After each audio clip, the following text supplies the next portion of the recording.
Saludos. En esta clase vamos a trabajar los diferentes tipos de guión cinematográfico. Lo que sí quiero que tengan claro es que si estuviésemos estudiando netamente guionismo, deberíamos pasar bastantes clases con cada uno de los guiones, o por lo menos con el guión literario, que es el más importante, el más extenso, el que tiene, digamos, más detalles, porque es donde se construye la historia como tal. Sin embargo, mi responsabilidad de momento es mostrarles a ustedes los tipos de guiones que vamos a trabajar para la construcción de qué cosa. La preproducción cinematográfica, porque en el cine, como en todo contenido audiovisual, digamos que real, queramos que tenga una calidad significativa, necesitamos planificar cada cosa y comunicarnos con todos los equipos de trabajo que integran una producción cinematográfica. A lo largo de las próximas clases se van a dar cuenta que hacer una producción cinematográfica involucra a muchísimas personas con las cuales nos tenemos que comunicar. A razón de eso, vamos a ver esta clase de los tipos de guión cinematográfico antes de que empecemos propiamente con la estructura del guión literario, que de todos modos van a tener adjunta la guía en el Classroom, donde van a ver ejemplos y tener como que a detalle las estructuras. Quiero comentarles que es muy necesario que tengan claros 4 cosas. En primer lugar, ¿qué es lo que quieren contar? ¿De qué va la historia?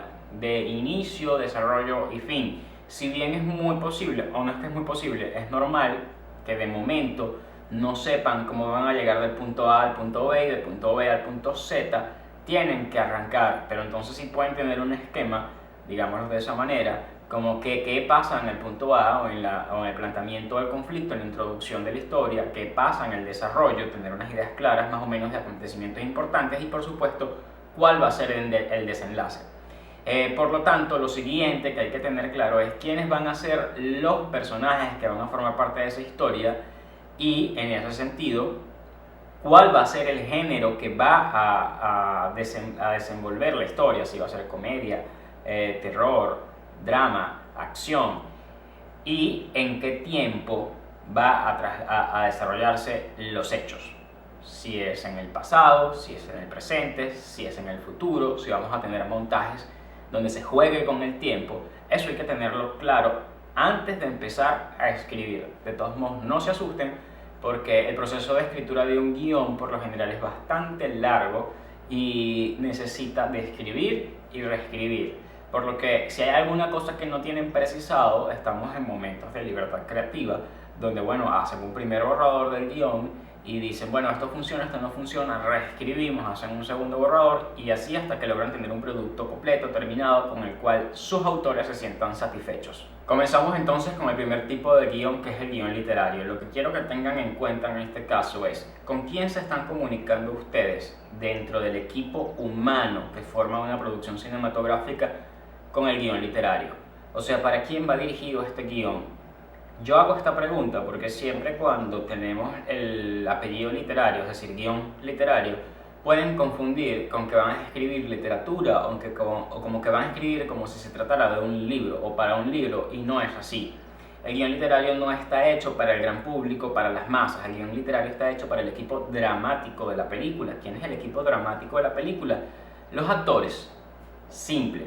Por supuesto que se le entrega a otra parte del equipo para que hagan, que lo vamos a ver luego, el proceso de desglose de guión, pero fundamentalmente está construido para que los actores sepan qué van a hacer y qué van a decir.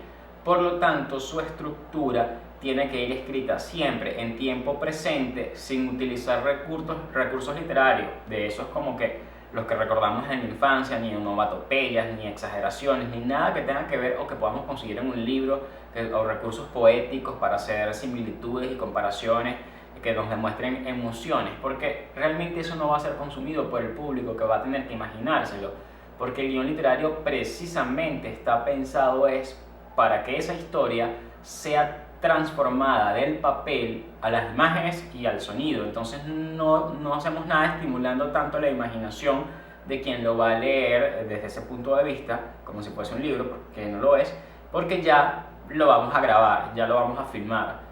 Y de eso se va a encargar el director, ¿no? De darle una estructura en lenguaje cinematográfico posteriormente. Entonces, tenemos claro primero que se escribe en tiempo presente, que va a estar conformado por un encabezado, por una descripción de las acciones y por los diálogos que van a decir los personajes. Vamos con el encabezado o la estructura del encabezado. Primero siempre debería estar en mayúsculas, es lo común, es lo usual. Siempre hay otros que rompen el molde y escriben el encabezado en altas y bajas, pero yo recomiendo en mayúsculas para que siempre quede bien identificado. Van a decirme el número de escena o el número de secuencia, depende cómo la producción esté trabajando en el encabezado, si está ubicada la acción en exteriores o en interiores, si es día, si es noche y si es en algún escenario en particular. Por ejemplo, si estamos en un restaurante, si estamos en un parque, si estamos en una playa, dentro de la casa de un personaje, dentro del carro de un personaje, ese tipo de cosas se detallan en el encabezado. En el ejemplo van a ver cómo se resume un poco la información del encabezado para que la gente lo identifique más rápido. Por ejemplo, en vez de escribir la palabra exteriores completa, se pone EXT y ya se sabe que estamos hablando de exteriores, que se trata de una escena o de una secuencia que transcurre fuera de un estudio cinematográfico o fuera de la casa de uno de los personajes. Pero eso en ese caso en concreto, donde sí hay elementos importantes que deben ir en el encabezado que quizás no podamos resumir, tengamos que poner la palabra completa. Cuando las escenas transcurren en momentos específicos del día y queremos que los actores sepan, por ejemplo, atardecer, madrugada, noche. ¿Por qué hago énfasis en estos momentos específicos del día?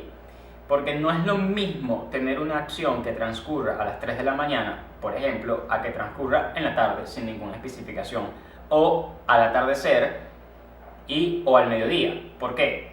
Por la luz. La luz, no solamente porque eso va a ser un elemento a considerar para transformar el lenguaje cinematográfico en el guión técnico, sino porque es un elemento dramático. Y el contexto de la noche, del atardecer, de la nocturnidad, de la madrugada también te ofrece valores narrativos. Es más común que en la madrugada aparezcan fantasmas, entren malandros a robar o a asesinar una casa, entonces ya hay tensión dramática que se puede dar, o incluso encuentros sexuales, o sea, es más común ese tema en la madrugada. En el atardecer, ya cuando tú te imaginas un atardecer, ya es más común temas románticos, primeras citas, paseos en el parque, en la playa, todo lo que tenga que ver con la belleza que puede ser la puesta del sol. Y eso también es información dramática que hay que destacar si la vamos a trabajar con esa intención. Si no, pues es simplemente día, noche, mañana, tarde, amanecer, etc. No pasa nada, pero quiero que tengan eso en cuenta. Vamos con lo siguiente, que serían las descripciones de las acciones. Ellas van justificadas, no van centradas, van justificadas en altas y bajas y se tiene que tratar de explicar de forma clara y precisa lo que va a hacer el personaje. Juan se sienta en la mesa donde está María, la mira a los ojos y le toma la mano, punto. Allí Juan no está sentándose en la mesa con profundo dolor, que parece que su alma se desgarra porque estaba pensando en el recuerdo de hace 15 años, de cuando no tenía tiempo, que no veía a María. No, porque ya esos son recursos literarios que bien pueden convenir o existir en un libro, en la literatura. En este caso nos interesa es describir. Si Juan se está sentando con dolor, se está sentando con dolor y ya, no con un dolor que le desgarra el alma, como miles de puntas de vidrio filosos que le fueron clavadas porque la mujer le mintió, no. O sea, eso es lo que quiero que entiendan. Hay que tratar de ser lo más claros y precisos y limpios posibles en la redacción del guión literario. Luego tenemos los diálogos. Los diálogos siempre van a ir centrados con el nombre del personaje centrado y solo, completamente solo. Y debajo, en la línea siguiente, el diálogo también centrado. ¿Por qué esta estructura y no una que normalmente cuando uno no conoce de guión hace y comete el error de hacer? Que ponen el nombre justificado a la izquierda y 2 puntos y enseguida el diálogo. Porque recuerden que este guión está pensado para que los actores practiquen entre sí. Entonces si tengo un nombre, 2 puntos el diálogo, y abajo tengo el nombre de otro personaje, 2 puntos el diálogo, y no hay unos buenos márgenes de separación, de distinción, de descripción de acciones, ¿qué va a ocurrir? Que los actores van a confundirse, van a perder qué es lo que dice uno, qué es lo que dice el otro, entonces van a pasar mucho tiempo, ya va, pero eso es lo que dices tú, sí, lo que digo yo está en esta línea, entonces va a haber toda una serie de malentendidos que van a dificultar el trabajo de los actores. Nosotros lo que queremos es hacerle la vida a los actores más fácil con este guión literario. Ok, ahora pasemos al guión técnico. Este guión, digamos que es fundamental, y vuelvo a hacer la pregunta que hice al principio. ¿A quién creen ustedes que va dirigido el guión técnico?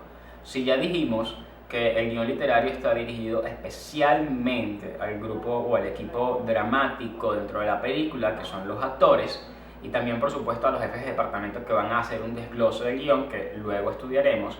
Pero el guión técnico, ¿a quién va especialmente dirigido?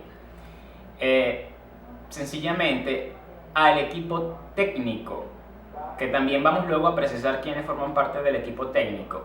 Y entonces ahora, ¿cómo es la estructura del guión técnico o para qué sirve un guión técnico? El guión técnico es simplemente la escritura en planos o digamos en lenguaje cinematográfico concreto de lo que pasa en el guión literario. Es decir, vamos a tener una casilla donde tenemos que especificar qué tipo de plano cinematográfico se va a usar: plano general, plano detalle, primerísimo primer plano, eso como ejemplo.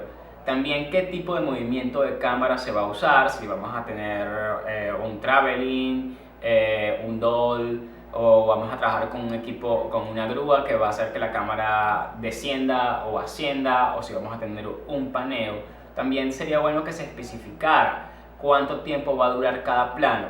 ¿Qué es lo que yo recomiendo? Que si vamos a trabajar con cortes directos, que es lo normal, cada plano dure máximo 10 segundos, porque después de 10 segundos el ojo humano aburre el plano, se siente como que está durando demasiado y entonces nosotros queremos evitar que el espectador se aburra. Después de que tenemos definido en el guión técnico el tipo de plano, el tipo de movimiento de cámara y cuánto es la duración de cada plano, ¿qué debe venir ahora? Las indicaciones de sonido.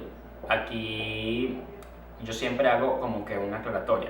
Pueden pensar ustedes que en el guión técnico va a estar inmerso todo lo que es la parte del soundtrack, y no es así, porque el soundtrack es compuesto por un músico que tiene, digamos, una especialidad y que va a ser normalmente cuando ya está hecho el primer montaje de la película, porque está pensado para acompañar la intensidad narrativa de las escenas o de las secuencias. Entonces no podemos adelantarnos a poner un soundtrack todavía en el guión técnico, pero ¿qué sí vamos a poner en el guión técnico en la casilla de sonido?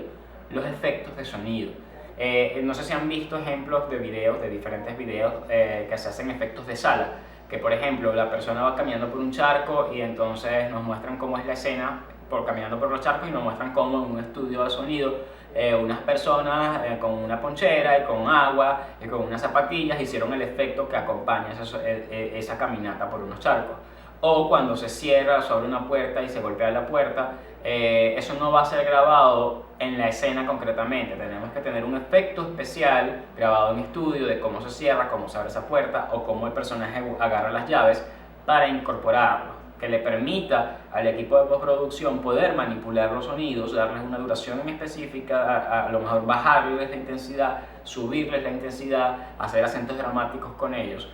Todo ese paquete de efectos de sonido sí va a ir incorporado en el guión técnico. Además que es muy lógico definirlos. Si ustedes tienen un personaje que abre y cierra una puerta, me tienen que poner en el guión técnico efecto de sonido de abrir y cerrar puertas. Si tienen un personaje que lanzó una botella al piso y se partió la botella, me ponen en el guión técnico efecto de sonido de vidrio rompiéndose, de botella rompiéndose. Un personaje que lanzó un balde de agua, igual.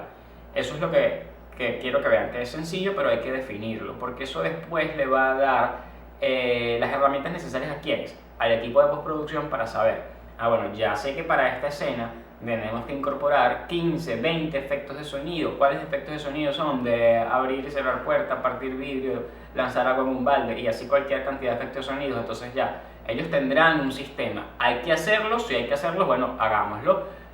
Hablemos con el jefe de efectos de sala para que haga esos efectos de sonidos en concreto, o si los tienen comprados, porque ahorita hay páginas que venden efectos de sonido y cual te ceden los derechos perfectamente para que después no tengas problemas en utilizarlos, en exhibirlos en salas de cine o en redes sociales.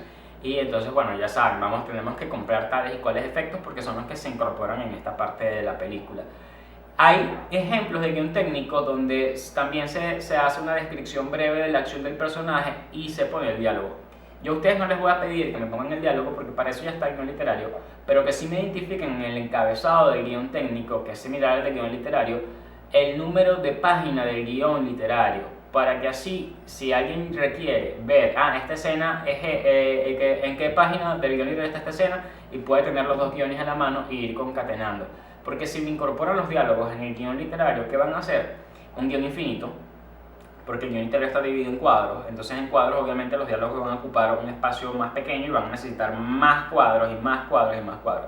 Ahora porque no imprimen, pero si fuesen a imprimir entonces tendría que hacer la impresión del guión técnico de 90 páginas, de 60 páginas. Entonces digamos, se hace mucho papel para lo que realmente se necesita. Ahora vamos a hablar del tercer guión, que quizás es el guión que les va a dar más dolor de cabeza a todos. ¿Por qué? Porque involucra un arte específico del cual no todos tenemos talento. A mí me encantaría tener talento en esto, pero no lo tengo. Tengo que recurrir siempre a un ilustrador cuando voy a trabajar ¿con qué? Con el storyboard. ¿Cuál es la función de este guión y qué es este guión? Primero revisemos la estructura. La estructura del guión va a tener un encabezado similar o donde estén prácticamente los mismos datos que en el guión literario y en el guión técnico, donde se defina si es escena y secuencia, interior-exterior y en qué tiempo más o menos está transcurriendo la escena, y por favor el número de página del guión literario al cual se corresponde la escena que vamos a ilustrar en el guión técnico en el storyboard o el guión gráfico, también se lo conoce así en español. Ok. Luego de eso vamos a tener una serie de cuadritos, que ahí en la guía tienen el ejemplo en limpio y tienen otros ejemplos de películas como Tiburón, El Origen y en este caso concreto Taxi de Martin Scorsese, de hace tiempo. Porque les tomé esos ejemplos, ya después se los explico o lo aclaramos en el foro de la clase. Pero ¿qué ocurre con el storyboard y a qué voy? ¿Para qué es importante el storyboard? Para poder definir una cosa que va a hacer que la calidad de tu trabajo supere cualquier otro, y es que las transiciones entre una escena y otra es muy desagradable, se los digo por experiencia, que ustedes llegan al momento de la grabación del cortometraje o de la película y terminan de grabar una escena y dicen wow, y ahora cómo pasamos de esta escena a esta otra con corte directo solamente.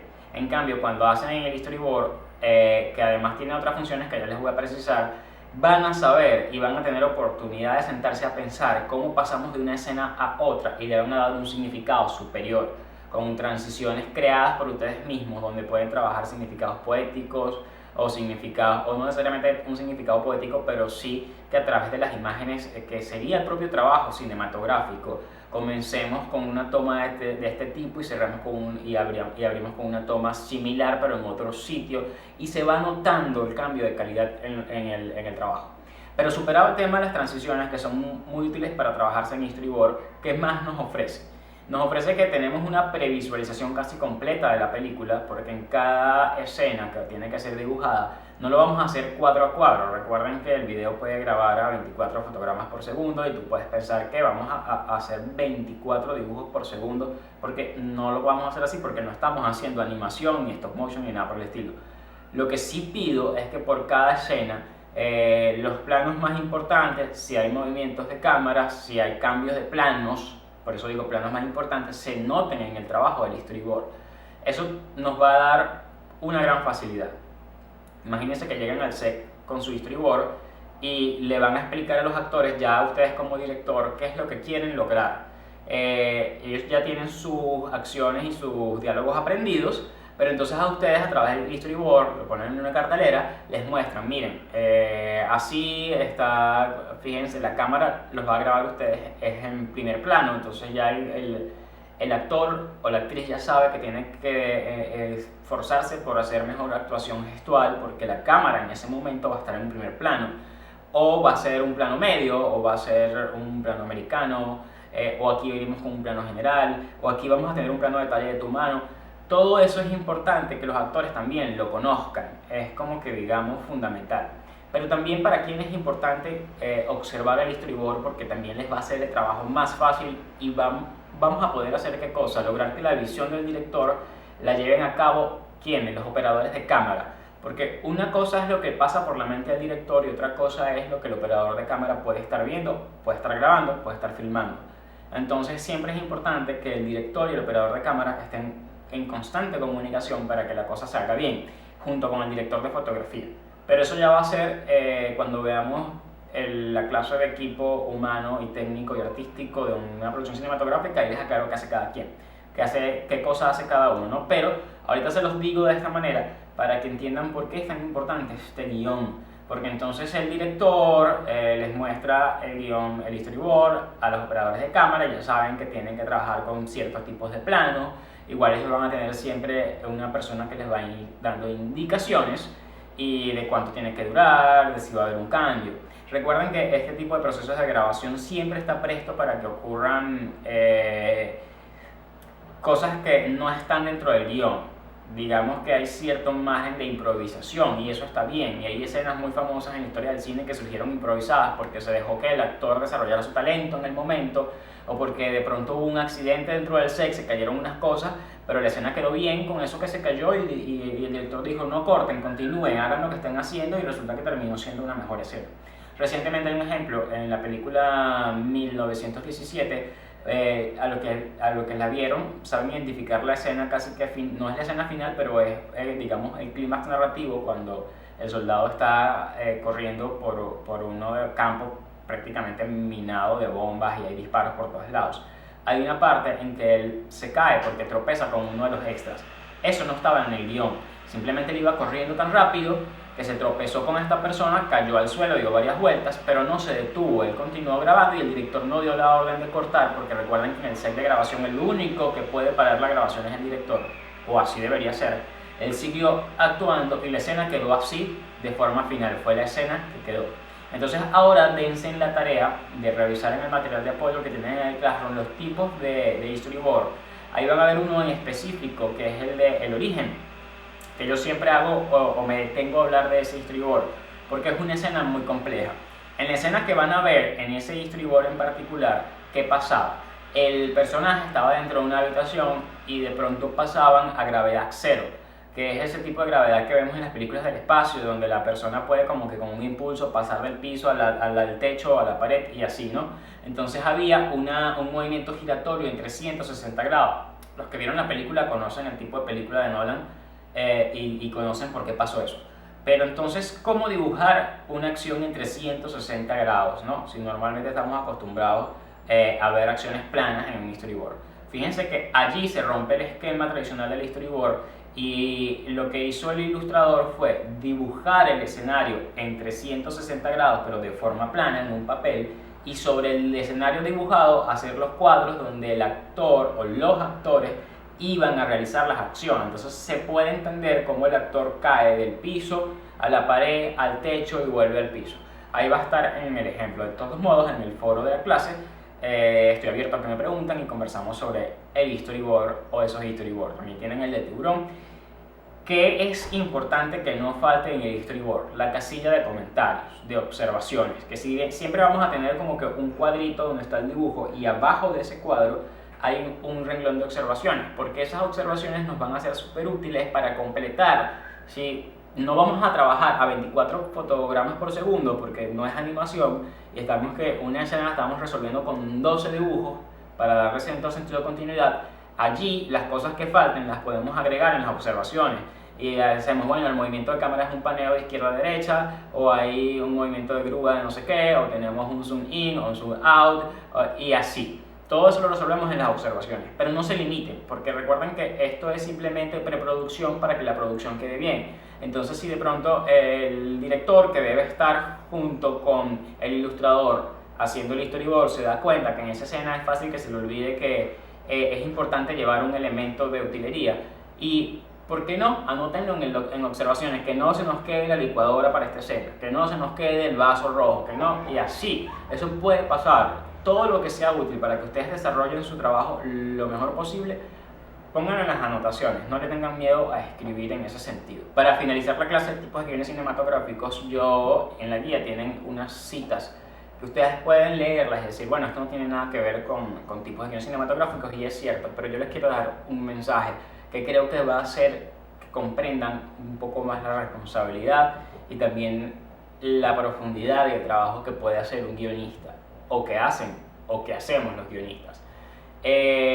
No sé si ustedes están familiarizados con la obra de Ingmar Bergman, que fue uno de los grandes directores cinematográficos de todos los tiempos. y él decía que en la construcción de sus guiones él se precisaba utilizarse a sí mismo como árbol y como hacha. Fíjense esas dos palabras, árbol y hacha, son como que de forma poética nos van a evocar una imagen de vida y muerte. El árbol es la vida, el hacha le quita la vida al árbol, porque tú con un hacha puedes cortar un árbol.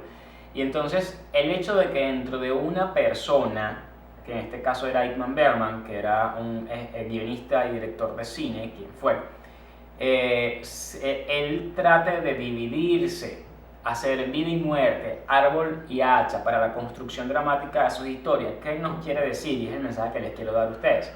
Que cuando estén desarrollando su guión literario, que es la base de todo, no se limiten a tener un punto de vista parcializado de las cosas. Si me van a desarrollar un personaje que tiene una obsesión con un punto de vista, desarrollen otro que tenga una obsesión con un punto contrario. O pónganle conflictos o trabas o problemas al personaje para que pruebe o desmienta su punto de vista.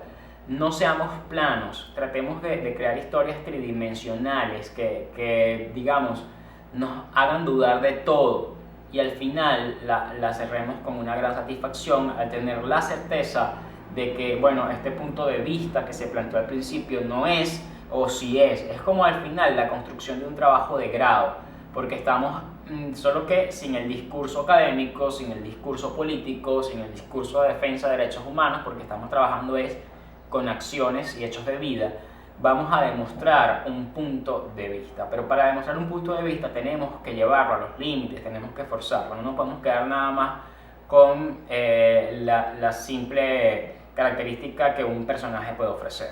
Si vamos a ofrecer el punto de vista del árbol, de por qué el árbol es vida, tomando el ejemplo de Bergman, tenemos que ofrecer el punto de vista del hacha y por qué el hacha es importante y por qué el hacha es muerte y por qué se enfrenta la vida contra la muerte. O sea, tenemos que trabajar con esto, ¿no? Con llevar a los límites las fuerzas vitales de la existencia.